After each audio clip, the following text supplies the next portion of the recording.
બહુ ડગે છે.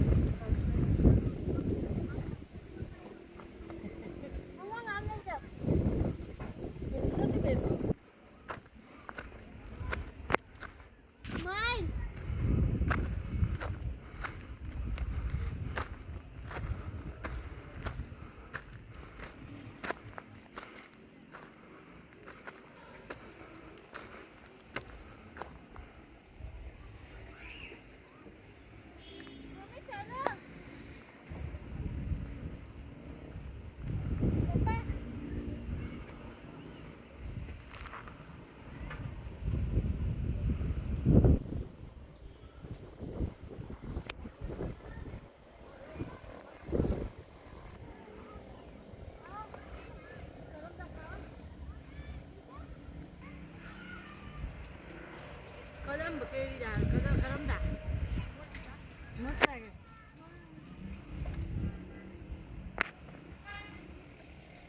આમ તો થમે થાય કાચા હોય કા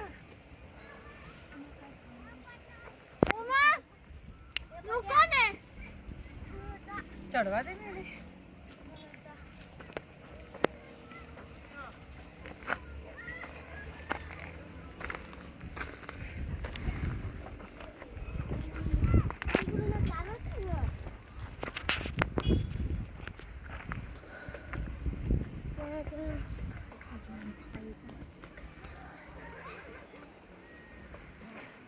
કેમ ક્યાં જાય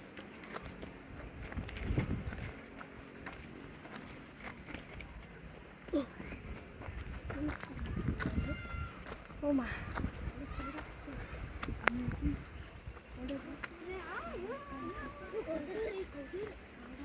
તું એ કાળું નાના હે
આવી ગયા હનુમાન દાદા.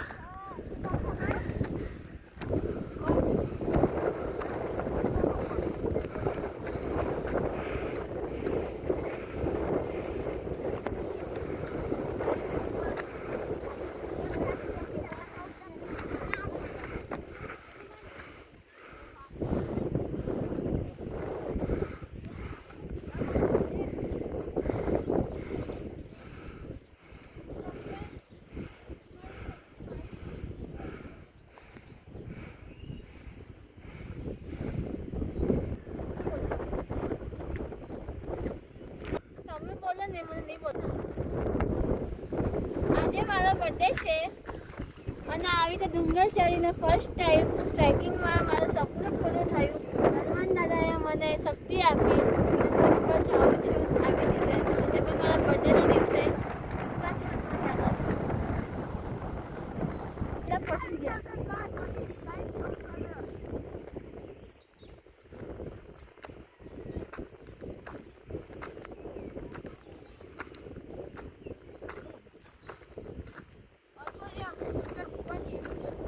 શું કે પ્રવીણ ક્યાં આગળ ત્યાં શંકર ભગવાન છે. પેલા છોકરા ઉતરે ત્યાં જો ત્યાં શંકર ભગવાનનું મંદિર છે સલોની, પેલા બચ્ચાઓ ઉતરી રહ્યા ત્યાં જો હનુમાનજી દાદાની નીચે. આખરે સાપુતારામાં ગણેશ મંદિરની નીચેથી પગથિયા વગરના ડુંગર ઉપર ટ્રેકિંગ કરતા અમે બધા અહીં હનુમાનજી દાદાના ટોચ ઉપર આવેલા મંદિર સુધી પહોંચી ગયા છીએ. કદાચ આજે ચોમાસાની શરૂઆત પણ થઈ ગયેલી છે અને વાદળા અહીંયા આવી ગયા છે. અહીંયા બાજુમાં ગામ પણ છે, કદાચ નવા ગામ એવું નામ છે આ ગામનું નામ. અહીંયા ડેમ પણ છે અને તળાવની અંદર પાણી પણ છે.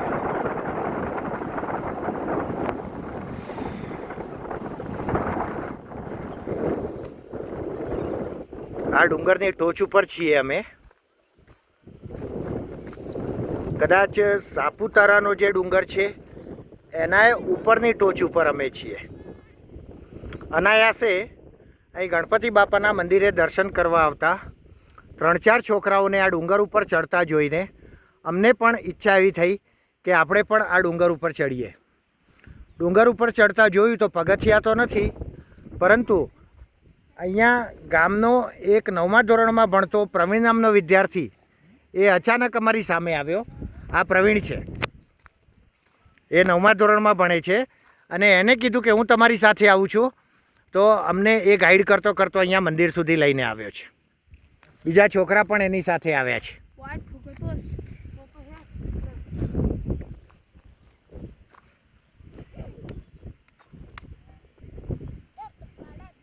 ખરેખર એટલું બધું સરસ મજાનું સીન અહીંયા જોવા મળી રહ્યું છે, કારણ કે ગરમી તો હતી પણ અહીંયા સાપુતારા ઉપર ઠંડક છે અને ઠંડકની અંદર પણ આ બધા વાદળ આવી ગયા. અહીંયા આ વાદળ આવી ગયા છે અને વાદળમાંથી જે ભીનાશ છે એ ભીનાશને લીધે ડુંગર ચડતા અમને ગરમી પરસેવો થઈ રહ્યો છે અને એમાં આ વાદળની ભીનાશથી એટલી ઠંડક થઈ રહી છે.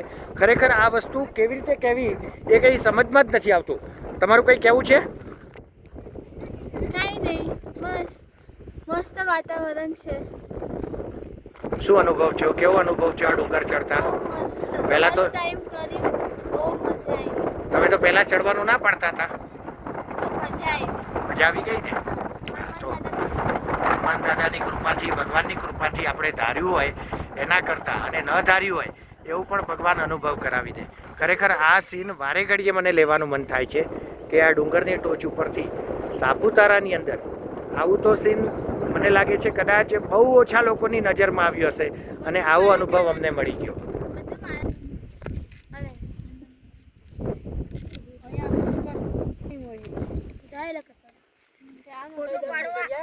ના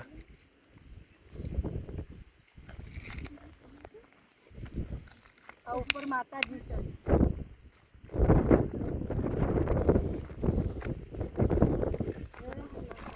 આ બધી બાળ ગોપાળ ટુકડી અમારી સાથે આવી છે નીચેથી અને આ બધા જ જે છોકરાઓ છે એ અહીંયા નવા ગામના જ છે. આ એક બાળક છે વની ગામનું છે. વનીગઢ કે વનીગામ? વનીગઢ. એ વનીગઢ કે છે મહારાષ્ટ્રમાં આવ્યું. અહીંયા હનુમાનજી મહારાજ બિરાજે છે અને આ પ્રવીણનું કહેવું એવું થાય છે કે અહીંયા નીચે મહાદેવજી પણ બિરાજે છે, પણ ત્યાં રસ્તો થોડો અઘરો છે. અને ભાવનાજીની નજર પડી કે ઉપર માતાજી પણ બિરાજમાન છે ડુંગર ઉપર.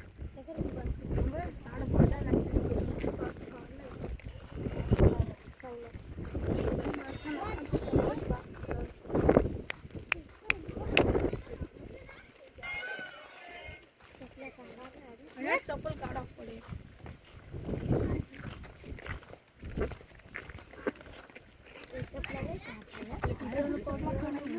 તમે ત્યાં ઝૂમ કરો, ત્યાં કૂતરું છે, હિરણ છે કે શું છે, તમે અમને કમેન્ટમાં બતાવો. બકરી છે, બકરી. હા, હું કહું તો બકરી છે કે કૂતરું છે. સોલા હે અહીંયા તો બંધ છે. સોલા હે એ બાજુથી આગળની બાજુ. અરે આ ખુલશે.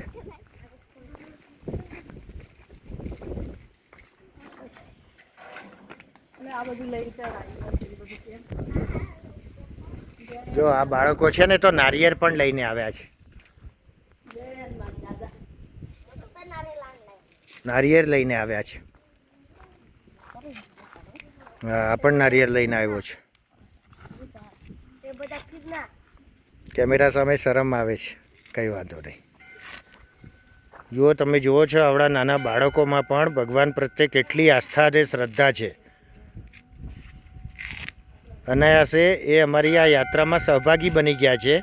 ભગવાને અમને અમારી સાથે આજે જોડ્યા છે.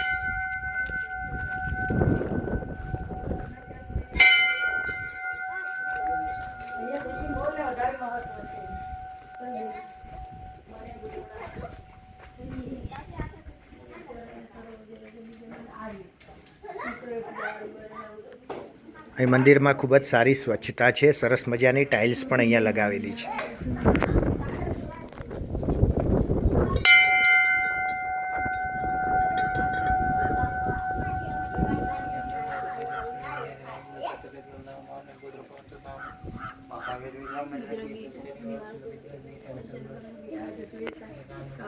બોલો હનુમાનજી મહારાજ કી જય. શ્રી હનુમતે નમઃ. શ્રી હનુમતે નમઃ. શ્રી હનુમતે નમઃ. શ્રી હનુમતે નમઃ. શ્રી હનુમતે નમઃ. શ્રી હનુમતે નમઃ. શ્રી હનુમતે નમઃ. શ્રી હનુમતે નમઃ. શ્રી હનુમતે નમઃ. શ્રી હનુમતે નમઃ. શ્રી